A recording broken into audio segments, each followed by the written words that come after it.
Welcome to the Utility Security Podcast, your command center for all things utility security. From power plant warriors to grid guardians and even curious citizens, this podcast is your essential briefing on keeping up to date with knowledge and insights for securing our nation's utilities. Expert intel through interviews with security chiefs, tech wizards, and policy shapers. Tune in as we explore the latest vulnerabilities, industry best practices, and inspiring stories of resilience from the frontline heroes keeping our grids secure. Thank you for listening to the Utility Security Podcast. I'm your host, Curtis Marquardt. For this episode, we sat down with Shawn Wallace, the Director of Critical Infrastructure for Unlimited Technology, and Glenn Engel, the Global Business Resilience and Security Manager for the AES Corporation, to get their insightful perspectives on how to best evaluate risk, prioritize assets, and align your spend and future budget needs to building a truly effective security posture. All right, so we'll go ahead and get started with the first question, which is, really just kind of wanted to gauge what inspired you to focus on these areas for your presentation, looking at the threats and how to evaluate risk, and then prioritizing the spend based on those vulnerabilities. Yeah, basically, in our industry, there's so much focus and emphasis on technology, right? Like Curtis, you mentioned, the magazine is going to be published at GSX. There's going to be hundreds of vendors there with kind of all the latest technologies and advancements, which is great to see and very exciting. But at the same time, just deploying technology doesn't necessarily close off your risk and the gaps that you might have in your security program or your security system. So in kind of talking with each other about it and others in industry, we thought it'd be a good idea to just take a step back and really look at why are we putting in all this equipment in the first place, and prioritizing our assets so the money that we're spending on all this technology and controls is going into the right place, but also making sure that it's actually solving the problem. I think a lot of times, if you have a building, everyone knows you put up security cameras and put in access control, but is that really going to stop the adversary that you're trying to address with putting the security in the first place? So by taking a step back, doing a risk-based approach in determining which assets should be your largest priority, and then using something like an attack sequence diagram to see how an adversary would try to compromise the facility and then build your security program off of that, you're actually getting a much more pointed way to spend your money on the technology in the first place, because you can directly correlate it to covering off the gaps that you've got in your system. And limited budget. Yeah, that's always a challenge. So, you're talking about solving problems. Let's talk about the problems itself in terms of the threat landscape. What are some of the trends you're seeing, and what are some things you feel our readers should be thinking about in terms of what the threats look like out there, and what things are maybe popping up that they should be more aware of? Well, there really are quite a few, of course. You got the usual ones of theft of equipment and copper, things like that, so they can just for the monetary value, and criminal mischief, crimes of opportunity, they're just always out there. But increasingly, I think all industries, but especially critical infrastructure like utilities and generation facilities, are seeing more activity from nation states, ideological threat actors who are out there looking to disrupt the services, maybe gain some notoriety to their cause, or just to disrupt societal norms in the hopes that they're going to sow some anarchy and maybe achieve whatever ends it is that they're trying to achieve. And and other threats that we have that aren't necessarily security related, but we also see a lot of more and more now are natural disasters. We've even, you see things like gang activities, blackmail, extortion, or threats to veiled threats that, hey, we'll come in and provide some external protection for you for financial gain for whatever gang or activity group is trying to control their area, if you will. And we see that more in third world countries, but it is potential anywhere. Okay. So I'll transition now to kind of going through your outline here. I notice you're spending some time. You mentioned this at the start. What is some strategies utility security leaders should use when going through the asset prioritization process? What are identifying their crown jewels and going through a process of prioritizing certain assets over others? Yeah, there's really two in the utility sector. If you kind of look at it from a high level, right? The first is through the NERC-CIP standards. And those of us in the utility sector are very familiar with NERC-CIP, where they have you go through an evaluation process looking at your assets in terms of impact to the bulk electric system. And then the NERC-CIP standards obviously come with some controls and requirements, plans, procedures that are associated with minimizing the risk to the bulk electric system. Then utilities are audited by the regional entities under NERC for compliance against the NERC-CIP standards, right? So that's really one way to look at it. We all know that compliance does not equal security. And at the same time, security doesn't necessarily equal compliance. So while utilities that fall under NERC-CIP have to go through that exercise, the second avenue is really to look at your assets and your risk in terms of business aspect and impact. Really, business impact is the word I was looking for.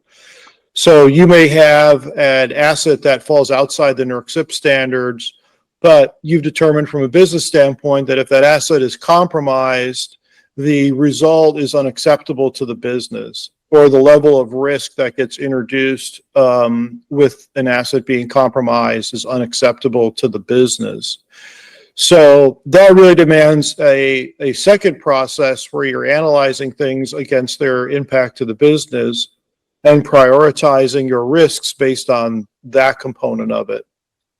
And one of the areas where I find gets overlooked is the assets that are outside of kind of the traditional generation transmission assets that a utility would have. There's a lot of large utilities out there that are developing new technology. It could be software, it could be equipment. I saw recently where AES has actually built an entire robot partially powered by artificial intelligence that automatically installs solar panels. So they want to be able to protect that asset because it has value to the business. So you've got intellectual property there that you want to protect. So beyond kind of NERC-CIP and then business aspect, you also have these other elements that need to be protected as well when it comes to things like intellectual property or technology that a utility has developed and invested in. Okay. Something you mentioned at the start of this interview was the adversary sequence diagram process. Can you talk a little bit more about that and why it's an important part of the strategy that utilities need to factor in? So the adversary sequence diagram basically identifies the paths that an adversary would take to penetrate a facility and accomplish their objective. So kind of like Glenn mentioned earlier, you have different flavors of adversaries in critical infrastructure. common copper thieves to advanced nation state actors, right? And just about everything in between. When we install security systems, I think a lot of times people follow kind of the obvious playbook in their design without really giving consideration to the different adversaries that may be trying to compromise a facility. What the ASD then does is it takes a very methodical approach where you start with the adversary that you're trying to address. So let's say it's a pressure group and they want to compromise a substation to black out a town to send a message.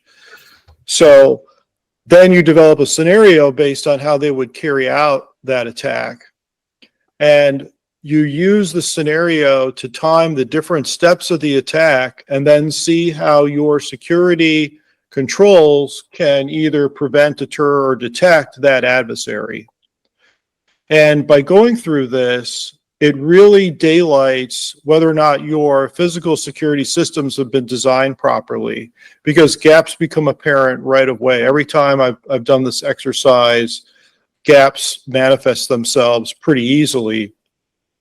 And it not only allows you to identify these gaps so you can close them, but when you have this data and you've gone through the exercise, then you can approach the budget holder and say, hey, this is a high priority asset that we identified through our risk prioritization process.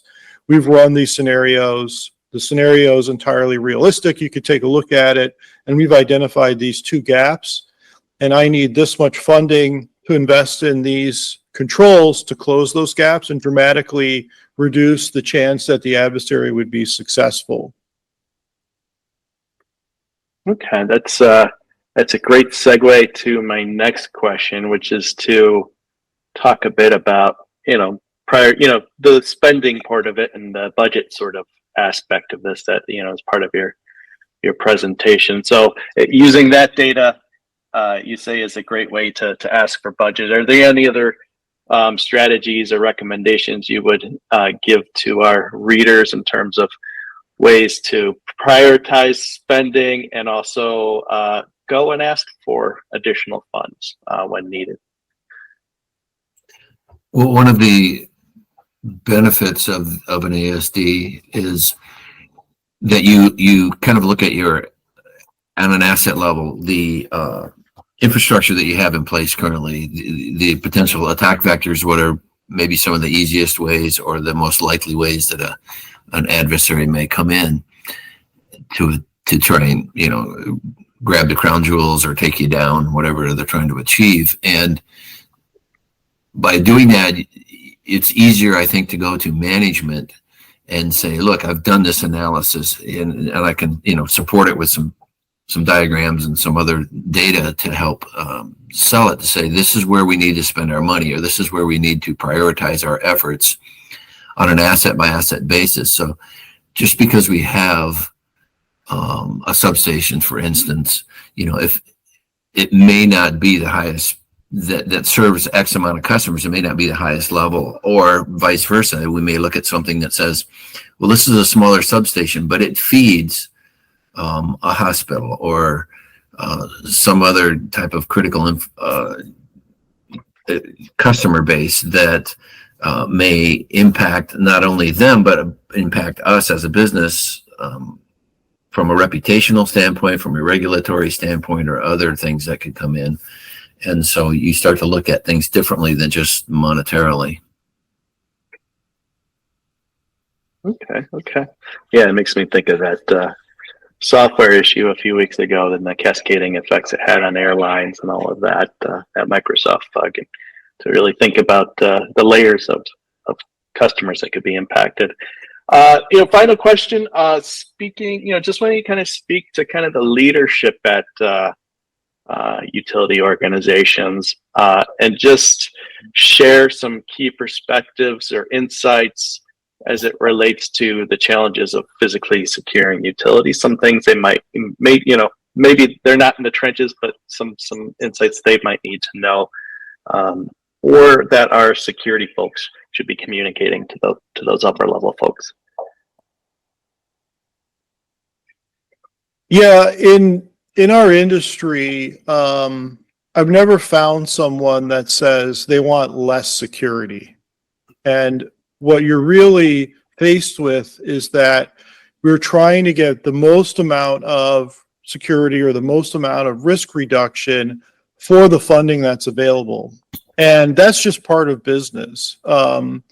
So the challenge with security teams then is, how do I prioritize my program elements given that I've got a fixed budget, typically every year? So gaps are always going to remain. That's a fact. That's a fact of it. And it's really incumbent on the business to then, accept risks that are posed by the gaps and to be constantly moving the bar forward by closing them whenever possible. Right. Well, we're like any other industry. We've got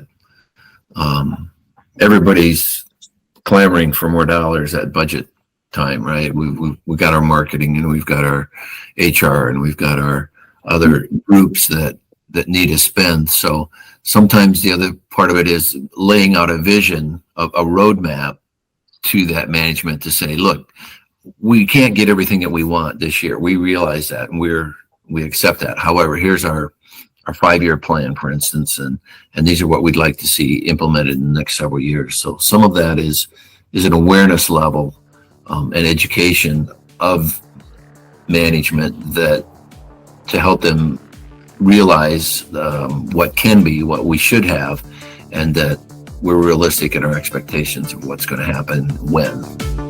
Don't forget to visit our website at utilitysecurity.com for exclusive intel, resources, and a community of fellow utility security professionals. Stay safe, stay informed, and stay tuned for your next mission briefing. The views, information, and opinions expressed during this podcast are solely those of the individuals involved and do not necessarily represent those of Utility Business Media and its employees. It is strongly recommended that you discuss any actions or policy changes with your company management